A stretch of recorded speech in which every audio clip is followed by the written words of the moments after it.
오늘 예배에 참여하신 우리 성도님들에게 하나님의 축복이 함께하기 원합니다.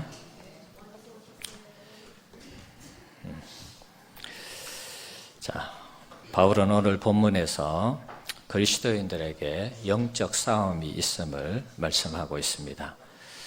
4장 1절에서 6장 9절까지 말씀은 하나님의 선택을 받은 하나님의 백성들이 어떻게 살아갈 것인가, 그 부분에 대해서 지금 다루고 있는 것입니다. 그리스도인의 윤리적인 삶을 다루고 있다. 1장에서 3장까지는 예수를 어떻게 믿고 어떻게 우리가 구원을 받고 어떻게 교회 구성원이 되었는가, 그 부분을 다루었습니다.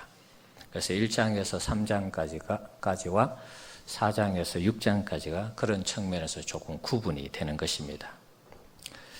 자, 우리가 이미 살펴본 것처럼 4장에서 우리가 계속 다루었던 주제가 어떤 것입니까? 자, 어떻게 하면 우리가 하나 될 것인가?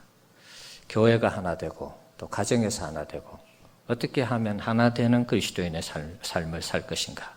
지난주에 살펴본 거 있죠? 옛사람을 벗어버리고 어떻게 새로운 사람을 입어서 하나님 앞에서 하나님 기뻐하는 삶을 살 것인가? 자, 5장에서는 어떻게 성령 충만을 받을 것인가? 그리고 부부로서 어떻게 책임감을 가지고 살 것인가? 6장 초반에 보면 어떻게 자녀와 부모가 합당하게 살아갈 것인가? 우리는 몇 주 동안 좀 순서는 조금 차례대로 안 했습니다만은 그때마다 한 몇 주 동안 이렇게 말씀을 계속해서 다루었습니다. 이 모든 내용들을 종합하면 우리가 예수를 믿고 나서 우리가 교회에서, 가정에서, 사회에서 어떻게 살아야 되는가를 다루고 있는 그런 내용인 것입니다. 그래서 삶의 문제이고 윤리적인 내용이다, 그런 얘기입니다. 자, 오늘 본문은 윤리적인 내용이라기보다는 영적인 내용이다. 우리가 예수를 믿고 나서 세상 사람들하고 차원이 다른 고차원적인 삶을 살기 위해서는 영적 싸움에서 이길 때에 그렇게 살아갈 수 있는 것입니다. 영적 싸움에서 우리가 지면은 세상 사람들처럼 세상 사람들과 다른 고차원적인 윤리를 실천하며 살아갈 수가 없는 것입니다. 그래서 우리가 이 영적 전투에서 이기느냐 이기지 못하느냐, 이 성패에 따라서 우리가 세상에서 하나님이 기뻐하는 그리스도인의 삶을 사느냐 살지 않느냐 결정이 되는 것입니다. 영적 싸움의 결과가 우리의 이 삶을 결정한다, 그렇게 말할 수 있겠습니다. 윤리적인 삶도 영적 싸움의 결과물이라 해도 틀린 말이 아닙니다. 자, 오늘 본문을 보면 10절, 바울은 마지막으로 에베소 교인들에게 부탁을 하고 있습니다. 주 안에서와 그 힘의 능력으로 강건하게 되기를 바라고 있습니다. 자, 하나님의 자녀로 강하고 능력 있는 그런 그리스도인의 삶을 살라라는 것입니다. 자, 그렇게 되기 위해서는 11절에 보니까 하나님의 전신갑주를 입을 것을 권하고 있습니다. 하나님의 전신갑주가 무엇일까요? 자, 전신갑주는 당시 로마 병사들이 착용하는 그 부분을 오늘 바울은 성경을 기록하면서 로마 병사들의 그 완전 무장한 것을 예를 들어서 설명하고 있습니다. 한번 보여주실래요? 자, 중간에 있는 저 병사, 로마 병사, 당시에 로마 이 군인이 착용했던 그런 전신 갑주입니다. 자, 보면은 머리에 투구를 쓰고 방패가 있고 칼이 있고, 가슴에 흉배가 있고, 발에 신발을 신어 있는 그런 모습이죠. 자, 완전 무장한 그런 로마 군인의 모습입니다. 완전 무장을 하지 않고는 적들을 이길 수 없겠죠. 자, 11절에 보면 마귀의 관계를 이길 능히 대적하기 위해서 하나님의 전신 갑주를 입으라, 이렇게 바울은 권하고 있습니다. 당시 이제 로마 병사들은 완전 무장을 했죠. 그 그림을 봐도 굉장히 뭔가 이렇게 강해 보이는 그런 느낌이 듭니다. 빈틈이 없이 보이는 그런 장면이죠. 이 정도로 무장해야지 영적 전쟁에서 마귀의 업무를 우리가 물리치고 이길 수 있다. 그런 이야기입니다. 12절에 보면 우리의 싸움은 혈과 육을 상대하는 것이 아니고 우리 인간의 어떤 그 싸움이 아니라는 것입니다. 통치자와 권세자들과 이 어둠의 세상 주관자들과 하늘에 있는 악한 영들을 대함이라. 자, 우리의 영적 싸움이 인간끼리의 싸움이 아니고 뭔가 우리 배후에 크게 역사하는 세상의 권력, 그 배후에 또 어둠의 영들의 역사가 있다는 것입니다. 자, 그러니 이제 우리 혼자 힘으로서는 이 영적 싸움에서 이길 수가 없는 것이죠. 불가능한 것입니다. 그래서 바울이 부탁하는 것은 전신갑주를 입으라 이렇게 부탁하는 것입니다. 특히 누구의 전신갑주를 입으라고 합니까? 하나님의 전신갑주를 입을 것을 부탁하고 있습니다. 13절에도 보면 그러므로 하나님의 전신갑주를 취하라는 것은 그 전신갑주로 무장하라는 뜻입니다. 그래서 이 악한 원수 마귀와 대적해서 싸워서 이기라는 것입니다. 이것을 취하게 될 때에 13절에 악한 날에 너희가 능히 대적하고 모든 일을 행한 후에 서기 위함이라. 그 모든 악한 대적들을 다 물리치고 나서 당당하게 설 수 있다는 것입니다. 악한 마귀. 자, 오늘 제목을 보면 전신갑주를 입자 이렇게 이제 사실은 제목을 좀 기록을 하려고 하다가 이게 너무 오래된 진부한 그런 제목인 것 같아서 제목을 좀 바꾸었습니다. 오늘 우리 시대의 문화의 옷을 좀 입혔습니다. 아이언맨 그리스도인. 아이언맨 아십니까, 여러분? 아이언맨이 어떤 사람인지를 좀 소개를 해야 될 것 같은데, 포스터 한번 보여주실래요? 자, 아이언맨은 이 마블이라는 영화 제작사에서 만든 영화입니다. 그런데 이 아이언맨이 처음에 나왔을 때 여러분 보시기에 왼쪽에 있는 저 만화입니다. 1963년도 3월 달에 이 테일즈 오브 서스펜스라는 그 책에 처음으로 등장하는 인물입니다. 처음에는 만화 주인공 캐릭터로 등장을 했습니다. 그러다가 2008년도에 여러분 보시기에 오른쪽에 있는 이 로봇처럼 생겼죠. 아이언맨이 어떻게 보면 강철 인간이라는 그런 뜻이 아니겠습니까? 그래서 2008년도에 이게 영화화 되었습니다. 이 영화의 주인공으로 나오는 로버트 다우니 주니어라는 사람이 있습니다. 영화 속의 인물은 토니 스타크라는 역을 맡았습니다. 2010년도와 2013년 세 번에 걸쳐서 아이언맨 시리즈가 등장했습니다. 그래서 이 로버트 다우니라는 이 사람이 세계적인 스타로 발돋움하는 그런 계기를 만들어 주었습니다. 어벤져 시리즈도 있습니다. 우리 성도님도 아실지 모르겠지만 얼마 전에도 어벤져 시리즈, 엔드게임인가요? 그런 영화가 방영이 되어서 1000만 명이 넘게 본 그런 일이 있습니다. 자, 포스터 한번 보여주실래요? 자, 1편의 아이언맨 이 시리즈 1편입니다. 자, 뒤쪽에 보면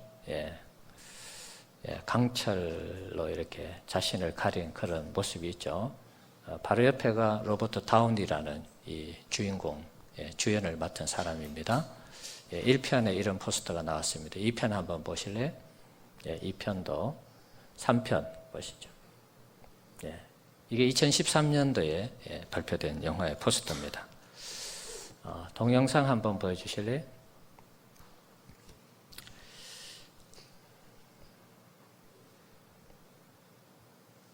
자, 소리는 제가 재생하지 않겠습니다. 아이언맨이 어떤 이 인물이고 또 어떻게 제작이 되는지 그냥 잠깐 한번 보시기 바랍니다. 보면서 제가 설명드리겠습니다. 자, 이 주인공이 토니 스타크라는 사람입니다. 저 강철 옷을 입고 있죠. 저 슈트라고 합니다.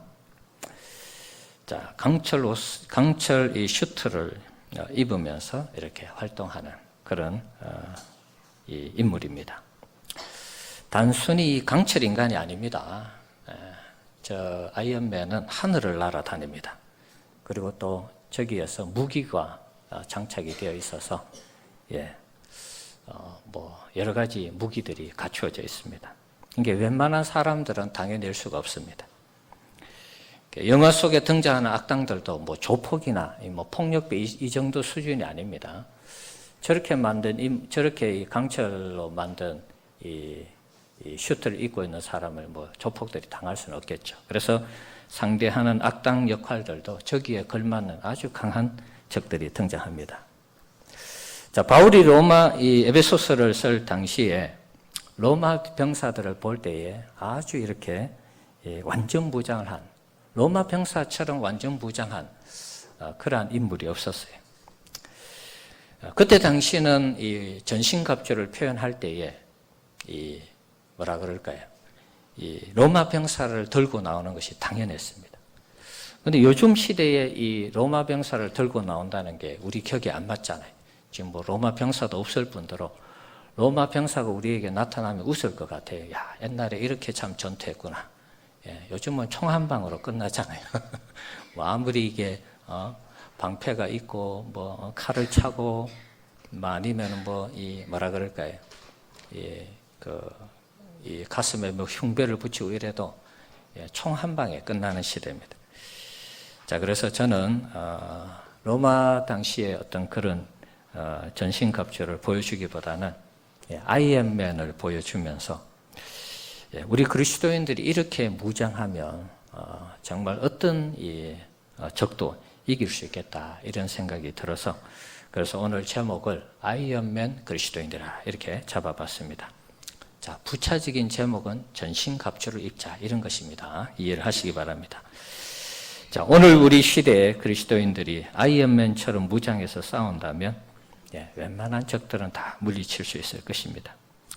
특별히 우리가 상대하는 적이 인간의 적이 아니라고 바울이 정의를 하고 있습니다. 어둠의 세상 주관자들 그리고 하늘에 있는 악한 영들이라 그럽니다. 어떻게 보면 영계에 속해 있는 자들이죠. 그래서 우리가 세상에 살아가는 우리 그리스도인들이 영적인 미물과 싸워서 이긴다는 것은 사실은 어렵지 않겠습니까? 특별히 그것도 이 타락한 천사들, 마귀, 사탄이 우리와 싸울 때 우리 스스로의 힘으로는 이길 수가 없는 것입니다. 그런 의미에서 우리가 영적인 무장이 완전할 때에 그나마 방어할 수 있고 이길 수 있다는 것입니다. 바울은 우리에게 어떤 무장을 요구하고 있습니까? 14절, 15절, 16절, 17절을 보면 진리의 허리에 띠를 띠고 의의 호심경을 붙이고 평안의 복음의 신을 신고 모든 것 위에 믿음의 방패를 가지고 구원의 투구와 성령의 금 하나님의 말씀을 가지라 이렇게 권면하고 있습니다. 진리 허리띠가 무엇입니까? 허리띠가 무슨 역할을 하죠? 사람이 허리띠를 이렇게 묶는다는 것은 역도선수나 이런 거 보면 허리띠를 묶잖아요. 그 무거운 것을 지탱하고 들 수 있도록 하는 어떤 힘이 모아지는 것이죠. 그래서 진리 허리띠를 띈다는 것. 진리가 뭘까요? 진리를 여러 가지로 설명할 수 있습니다. 그런데 오늘 본문에는 성경 말씀은 나중에 또 말씀의 금을 가지라고 하니까 말씀을 일단 제외시켜 놓고 진리를 예수님 당신 자체가 나는 길이요 진리라 이렇게 말씀하셨죠. 그래서 진리가 예수님이라면 우리의 신앙의 중심에 허리띠를 띠는 것처럼 예수님이 우리의 신앙을 지탱할 수 있도록 그렇게 단단하게 예수님을 붙잡아야 된다. 그렇게 이해를 하면 되겠습니다. 그래서 예수님이 우리의 삶의 중심이 되는 그런 신앙생활을 할 때에 우리가 영적 전투에서 이길 수 있다. 그런 말입니다. 그리고 이 예수님 아닌 이 정관사가 없어서 어떤 사람들은 이것을 성실과 정직으로 기록을 했습니다. 그래서 그리스도인들이 세상의 거짓과 속임수가 이 난무하는 이 세상 속에서 정직과 성실로 살아가며 그 삶을 그렇게 지탱해 가면 마귀와 이 싸움에서 이길 수 있다는 것입니다. 그래서 진리로 허리띠를 띠는 것, 예수님이 중심되는 삶, 성실과 정직으로 살아가는 것 이렇게 여러분이 비유적으로 이해를 하면 되겠습니다. 두 번째는 의의 호심경을 붙이라 그랬습니다. 자, 우리의 가슴에 하나님의 공의와 정의에 불타는 그런 신앙생활을 해야 되겠습니다. 하나님의 의를 이 시대에 실현시키기 위해서 우리가 하나님 앞에 정말 뜨겁게 하나님의 의를 실현하기 위해서 몸부림쳐야 될 것 같습니다. 요즘 세상은 불의와 거짓이 판을 치고 있기 때문에 불의와 거짓이 판치는 이 세상을 보면서 하나님께서 우리에게 주신 그 공의와 정의, 그것을 가슴팍에 새기고 이 어두워져가는 이 세상 속에서 하나님의 공의와 정의를 실현하고자 하는 그런 열정으로 살아간다면 이것이 의의 호심경을 가지고 살아가는 그리스도인의 모습일 것입니다. 세 번째는 그 평안의 복음의 신발을 신는 것입니다. 평안의 복음이 무엇입니까? 우리는 하나님과 원수관계에 있었습니다. 그때는 평안의 복음의 신발을 신지 못했습니다. 오히려 불편한 복음의 신발을 신었습니다. 죄의 삭은 죽음이고 죄로 인해 심판받으면 지옥 갑니다. 그래서 어떻게 보면 우리는 예수님과 상관없는 그런 삶을 살았죠. 불편한 복음을 신었었는데, 그런데 우리가 예수를 통해서 예수를 믿고 예수님을 섬기면서 하나님의 자녀 백성이 되었습니다. 예수 그리스도의 십자가의 은혜로 우리는 평안의 복음을 신게 된 것입니다. 하나님과 우리 사이에 화평이 이루어지고 예수님이 주시는 평강이 우리 가운데 찾아온 것입니다.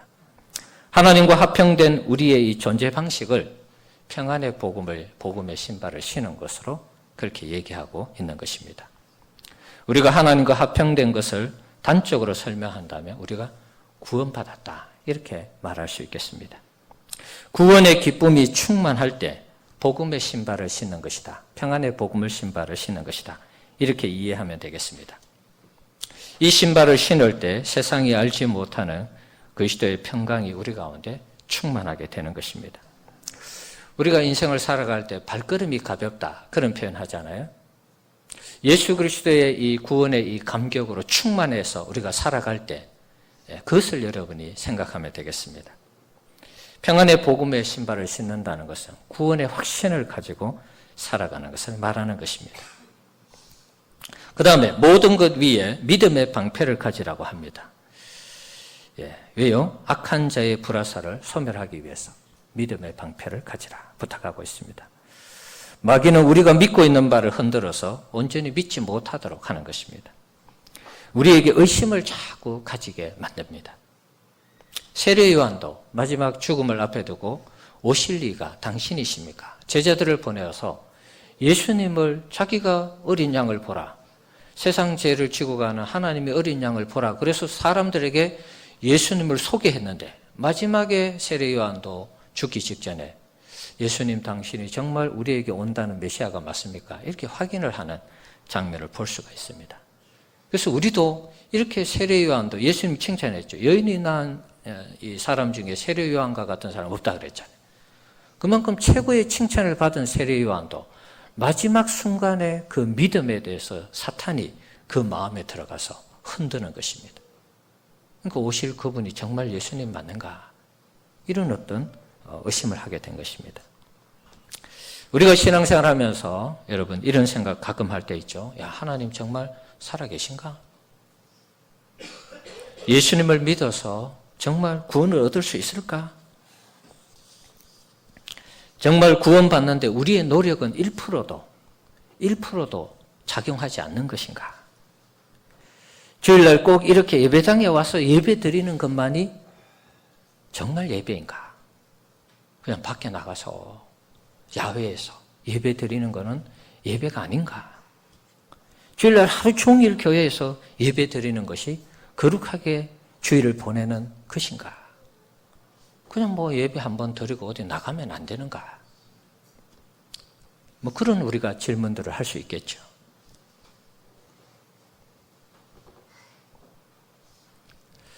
사탄은 우리의 이 마음속에서 이루어지는 이런 질문을 통해서 사탄은 우리를 시험할 때가 있습니다.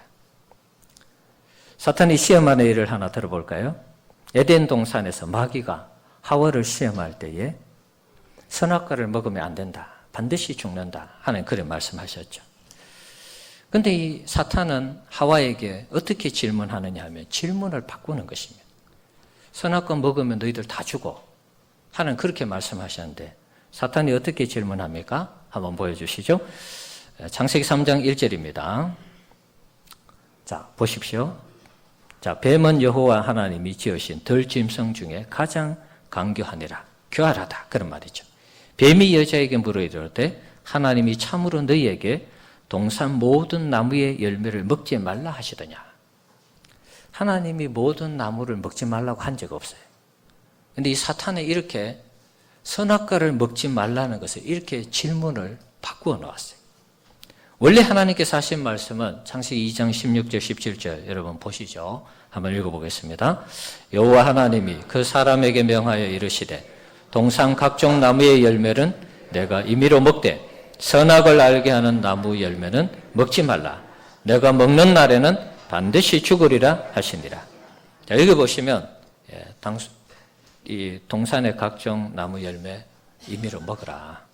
자, 하지만 선악을 알게 하는 나무 먹지 마라. 먹는 날에 반드시 죽는다. 이렇게 얘기했어요.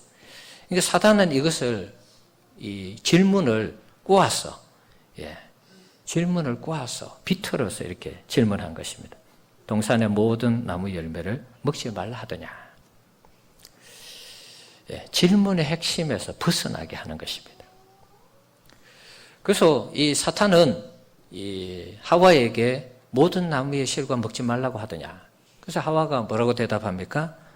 아니 그게 아니고 그냥 이 동산에 있는 선악과 이거를 먹지 말라고 그랬다. 먹는 날에는 죽을까 하노라. 뭐 그런 대답을 했습니다. 죽을까 한다라는 이 대답도 저기 보시면 하나님이 반드시 죽으리라 이렇게 말씀하셨는데 죽을까 하노라 이런 대답 속에는 자신의 생각이 들어가 있는 것입니다. 자기가 이것을 재해석한 거예요. 동산에 있는 모든 나무 먹지 말라고 그래서? 아니, 그냥 저기에 있는 거 하나만 먹지 말라고 그랬어. 저거 먹으면 죽을까 한다 그랬어. 이게 이제 말이 좀 이상하게 비틀어진 것입니다. 핵심에서 벗어나게 하고, 그래서 이제 사탄이 저거 먹어도 너 죽지 않아. 이렇게 이제 유혹을 한 것입니다. 그랬을 때 이 하와가 먹은 것입니다. 누군가 여러분에게 질문을 할 때에 그 질문이 우리로 하여금 불신앙의 길을 걷게 하는 이 첫 번째 발걸음을 딛게 하는 계기가 될 수도 있다는 것입니다. 그래서 누군가 우리에게 질문할 때 우리 마음속에 어떤 질문이 여러분 마음에 떠오를 때 그게 사단의 질문인지 정말 이게 하나님 주시는 질문인지 정확하게 잘 분별을 하셔야 됩니다. 예를 들어 보겠습니다. 우리의 전통적인 신앙은 주일 예배를 다 참석하는 것이 주일을 거룩하게 지키는 것이라 우리는 그렇게 알고 있습니다. 주일날 일하지 않는 것이 또 주일을 그렇게 지키는 것이라 그렇게 이해하고 있습니다. 그런데 어느 순간부터 이런 질문이 우리 마음속에 찾아오게 되었습니다. 주일날 드리는 예배 다 드려야 돼? 이런 질문이 우리에게 찾아오게 되었습니다. 외국에는 주일날 예배를 한 번만 드린다고 하는데 우리가 이 주일날 드리는 이 예배를 다 드려야 되냐? 이런 우리 마음속에 질문이 생긴 것입니다. 그때 우리는 어떻게 했습니까? 그래, 주일날 꼭 예배를 다 드릴 필요는 없지. 외국에서도 뭐 한 번 드린다고 하는데 우리도 한 번 드리면 되지 뭐. 그리고 예배 한 번 드리고 우리는 우리 볼일을 보는 것입니다. 그런데 여러분, 거기에서부터 우리의 신앙이 서서히 무너지는 것입니다. 저는 이것을 구멍이 생긴다 이렇게 한번 표현하고 싶습니다. 댐이 무너질 때 갑자기 무너지지 않습니다. 댐이 무너질 때는 구멍이 생기는 것입니다. 그리고 그 구멍에서 자꾸 물이 새면서 마침내 그 구멍이 커지면서 댐이 붕괴되는 것입니다. 주일 예배 드리는 거, 예를 들어서 뭐 오전, 오후 예배 있는데 오후 예배 빼먹는다고 지옥 가는 거 아닙니다. 여러분 오해하지 마시기 바랍니다. 이런 질문 하나가 우리의 신앙을 굉장히 약화시킨다는 것입니다. 우리가 맞장구 칠 수 있습니다. 그래, 예배를 꼭 다 드릴 필요는 없지. 그러면서 우리가 예배를 드리고 한 번의 예배를 드리고 우리의 일상생활을 하고 우리가 세상의 일을 한다면 이것은 이제 우리의 믿음이 붕괴되는 어떤 시점이라고 할 수 있는 것입니다. 초대교회 성도들을 여러분 한번 보십시오. 요즘 사도행전을 우리가 새벽에 나누고 있습니다. 초대교회 성도들은 모이기를 힘썼습니다. 그럼 초대교회 성도들은 할 일이 없어서 맨날 모여서 교회에서 찬송하고 기도하고 여러분 뭐 성경 공부하고 그랬을까요? 초대교회는 어쩌면 더 먹고 살기 어려웠을 것 같아요. 그때 먹을 게 뭐 변변히 있었겠습니까? 노예들, 뭐 가난한 사람들, 뭐 먹을 것을 나누어 같이 통용하며 살아갈 수밖에 없는 그런 공동체였지 않습니까? 그럼 하루하루 먹고 살려면 굉장히 아마 힘든 생활들을 했을 것 같아요. 그런데도 이들은 날마다 모여서 말씀 듣고 기도하고 찬양하고 그랬습니다. 자, 그랬을 때 그 신앙의 정진이 이루어진 것이죠. 신앙이 진보하고 믿음이 자란 것입니다. 스데반이 죽은 이후에 갑자기 이 10,000명이 넘는 이 메가처치 대형 교회 3,000명, 5,000명씩 회개했던 그 교회가 스데반이 순교한 이후에 다 흩어져 버렸어요. 그런데 놀라운 것은 흩어졌을 때에 빌립이 사마리아로 내려갔을 때 거기에 놀라운 역사가 나타났죠. 그리고 유대와 이 사마리아 지역에 복음이 전파되었습니다. 오늘 새벽에 살펴본 것은 바울이 다메섹에 예수 믿는 사람들을 잡아서 핍박하기 위해서 감옥에 가두기 위해서 갔는데 그 지역에도 이미 예수 믿는 사람들이 있었어요. 그러니까 날마다 모여서 예배하고 기도하고 찬양하고 제자 훈련하고 이래서 그들 나름의 신앙이 어느 정도 갖추어지게 된 것입니다. 그 사람들이 흩어졌을 때 모든 지역마다 예수 믿는 사람이 생겨난 거예요. 그러니까 날마다 모였다는 것은 그만큼 신앙의 이 깊이와 이 높이, 넓이, 이 깊이가 굉장히 좋았다는 것입니다. 그런데 요즘 우리는 어떻게 합니까? 할 수 있으면 안 모이려고 해요. 교회 안 가려고 하고. 요즘은 부흥해도 사람들 안 와요. 부흥이 한다 그래도 본교회 사람들도 안 와요. 뭐 그런 시대를 우리가 살아가고 있습니다. 우리는 정반대로 자꾸 하려고 합니다. 꼭 교회 가야 돼? 꼭 예배 드려야 돼?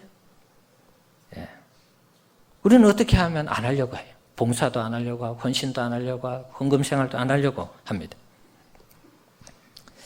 주일 예배 드리는 거, 우리 마음속에 사탄이 그런 질문을 던질 수 있습니다.